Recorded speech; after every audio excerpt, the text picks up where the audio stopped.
আলাইকুম প্রিয় দর্শক মণ্ডলী, সবাইকে আমার সালাম, শুভেচ্ছা এবং আন্তরিক মোবারকবাদ। যারা দেশে এবং প্রবাসে আছেন সবাইকে আন্তরিক ধন্যবাদ।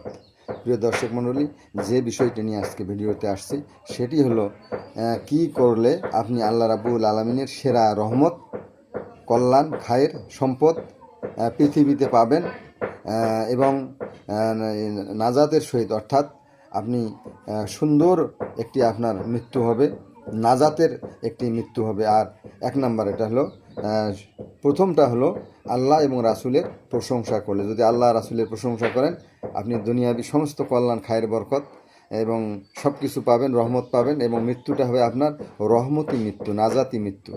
2 নম্বর হচ্ছে সমস্ত মাখলুকের যদি আপনি মঙ্গল চিন্তা করেন, সমস্ত মাখলুকের যদি আপনি মঙ্গল চিন্তা করেন, এটি হলো 2 নম্বর। 3 নম্বর হচ্ছে আপনি সমস্ত ভালো কাজ করলে এবং মন্দ কাজ থেকে বিরত থাকলে।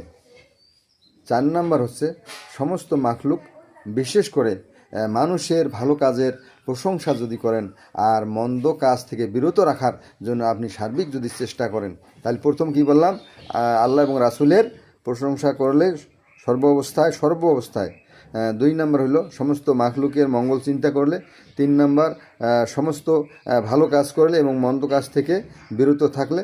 4 নম্বর হচ্ছে মাখলুকের, বিশেষ করে মানুষের ভালো কাজের উৎসাহ প্রদান এবং মন্দ কাজ থেকে বিরত রাখলে। আল্লাহ রাব্বুল আলামিন যেন সবাইকে এই আমলটি করার জন্য তৌফিক দান করেন, তৌফিক এনায়েত করেন। প্রিয় দর্শক মণ্ডলী, যদি ভিডিওটি ভালো লেগে থাকে অবশ্যই চ্যানেলটি সাবস্ক্রাইব করে দিবেন, শেয়ার করে দিবেন, কপি লিঙ্ক করে দিবেন, সুন্দর একটি গঠনমূলক কমেন্ট দিবেন এবং লাইক দিয়ে আমার পাশে যুক্ত থাকবেন। আসসালামু আলাইকুম ওয়া রাহমাতুল্লাহি ওয়া বারাকাতুহু। সবাইকে অনেক অনেক ধন্যবাদ।